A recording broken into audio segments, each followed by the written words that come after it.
Chapter 31, Central Island 4. The clan lords cautiously but quickly set up an arrangement to surround the demon. But their opinions were split. Some of them thought that, if we get it, it's good. The mini-crystal was good whether you used it or collected it. There were quite a few nice items that could be bought with just 2 or 3 of them. The flag of Arachnan Hill. It created an aura around the person holding the flag which increased the speed of regeneration as well strengthened stamina by 5%.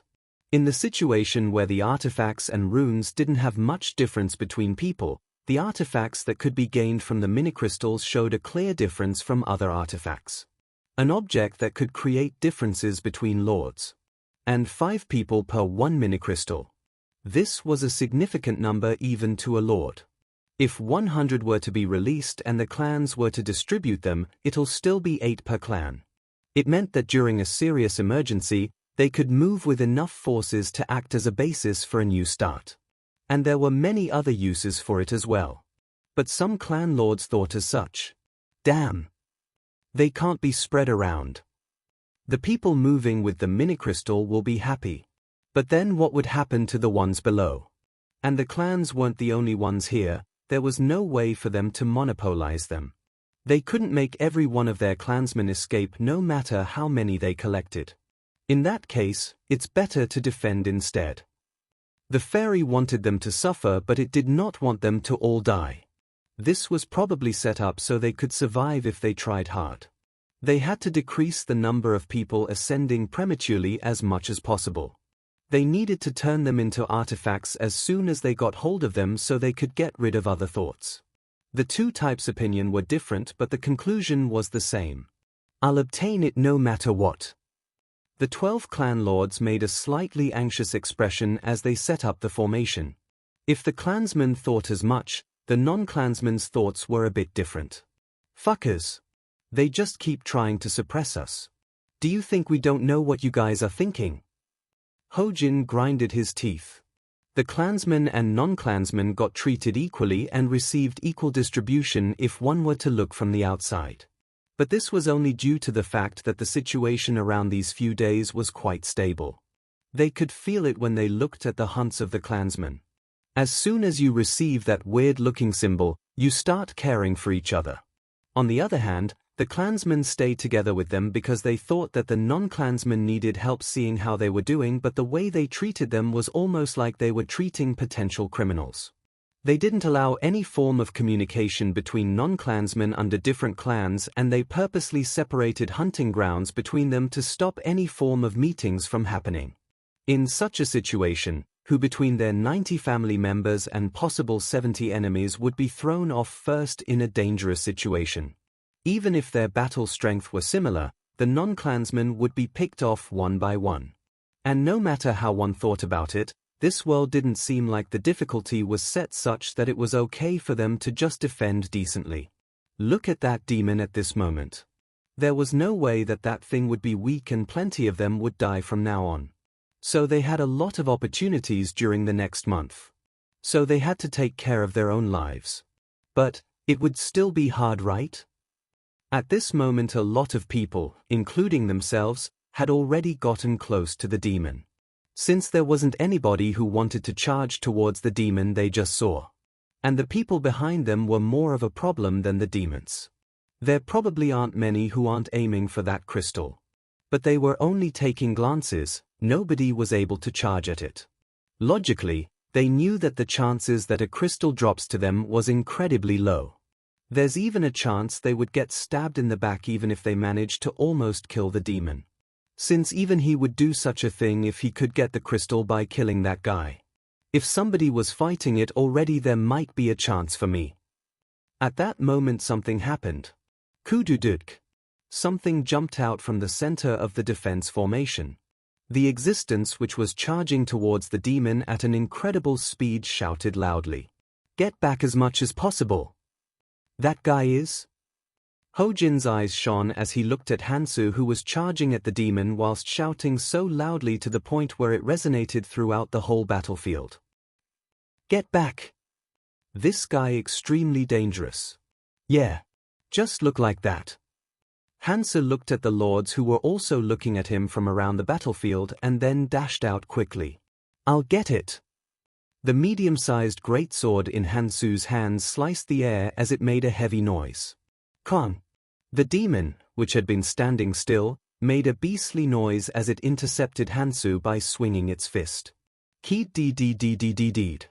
Hansu's greatsword sliced the skin but could not make a deep injury. And if that wasn't enough, the area that had been injured was healing rapidly. As I expected, even when it's a weaker version. Demons. Clansmen of evil. Their appearances were similar to humans. If you discard the fact that they were 4 m tall and had horns growing out of them. But this guy was an entirely different species from humans. I can't let down my guard even for a moment in order to kill this guy. It was rather okay until now. The cloud snack gained as the hidden piece had been thrown out after being used out cleanly. One had been left over since his runes had been all changed to colorless, but he had smoked it deliciously as well, so it had been taken care of cleanly. He had increased his defense and resistance with Nirmaha's ring and the rune eater snake. Now there wasn't going to be a situation where he would die accidentally from a skill. But this still wasn't enough. Attack power is lacking. Showing off his attack power against humans who had low resistances and who couldn't really take hits well as a race was merely a childish act. Most humans here were close to being superhuman, but their ability to take hits and their defenses were the same as normal humans. A situation where they would die if they got stabbed in their vital parts. On the other hand, the things he needed to slice apart in order for him to get to the Demon Lord's castle were demons. Even if they were weaker versions. Defense and resistances aside, their ability to take hits were on a different dimension because they are from a different race. These guys even had 2 hearts, so they would continue to fight even if you stabbed one of the hearts. I need to fight it for around half a day, just like the carnivorous beast. Rephrase. In order to beat it using the decent weapon he was holding that could be picked up in the dungeon he basically needed to wrestle it. That was why he needed to raise his attack power. Using the crystals he would get from killing the thing in front of his eyes. Runes will increase steadily as he hunts, but the thing that dictated the attack power were artifacts. Who? Hansu ruthlessly charged at the demon while swinging the medium-sized greatsword in his hands. All of Hansu's senses were focused on the demon.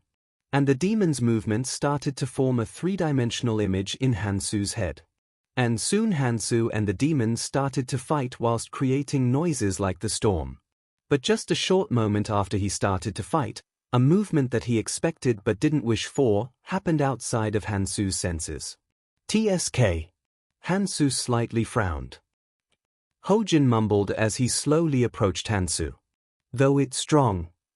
The demon's physical ability was not something he could go up against. Since Hansu, who was going against it, looked like a monster. But aiming for the crystal wasn't something that one needed to be strong for. Looking at the situation, don't go too close. It wasn't the time to drop his guards yet. Since it would be dangerous if that thing decided to go for the weaker ones first. But then there won't be space for him to interfere if the demon died, or was about to die, if he was too far away. A few people who had similar thoughts as Hojin started to close in the formation that surrounded the demon slowly. Which meant that they would look for chances whilst Hansu was fighting. Who? Hansu mumbled inwardly. Their thoughts weren't wrong. Since there was definitely a chance that they could go for I.T. But how could the demon's physical abilities be all it has? There was another frightening thing about demons other than their physical abilities that was on a different dimension compared to those of humans. Racial skill. The problem was that there was no way for him to know what this racial skill was. Basically, it was random. Because of this, even Hansu wouldn't have had thoughts of attacking it without his resistances and Nirmaha's ring.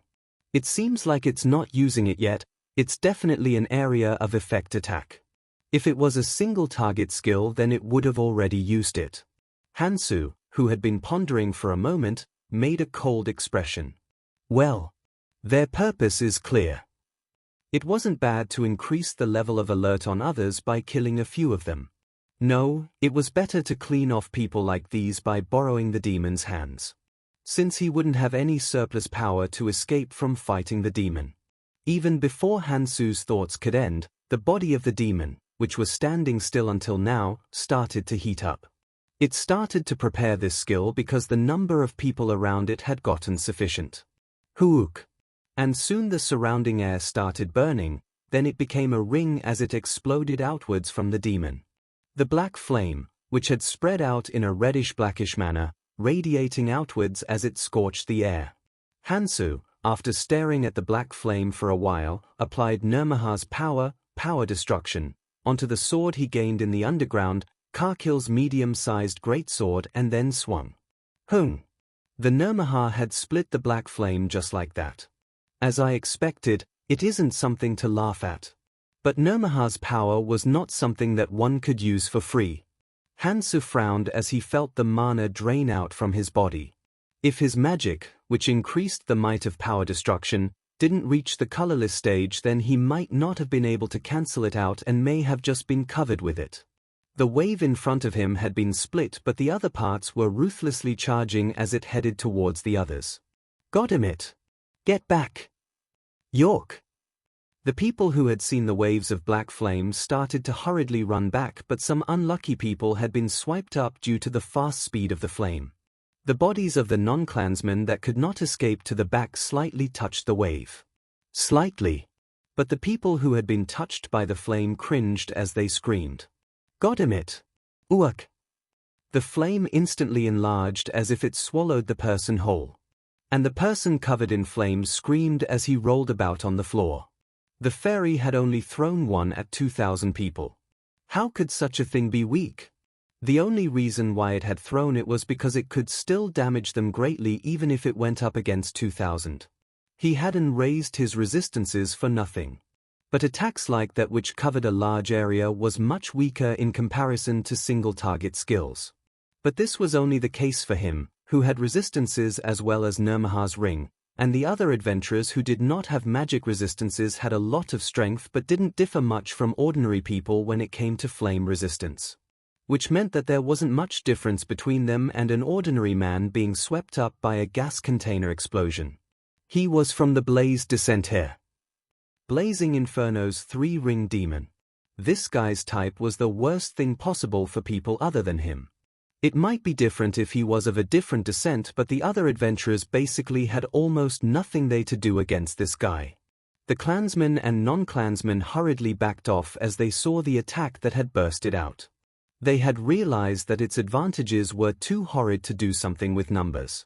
Just stand like that. Hansu, after looking at the people who weren't approaching him anymore, charged at the demon just like that, and the others made a reluctant expression as they looked at the demon and Hansu. Kududuk.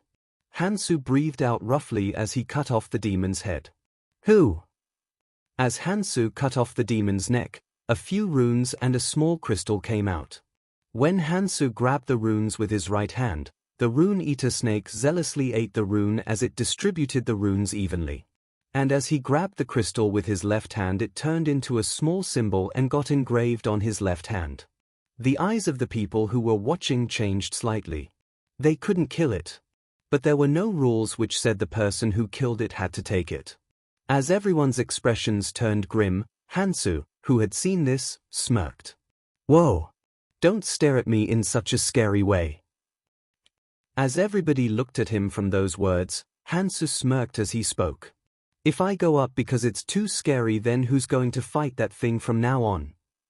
Of course they could kill it if they charge it with numbers. Since they could use a special method which would supplement their resistances with skills. But the fact that casualties would increase was definite.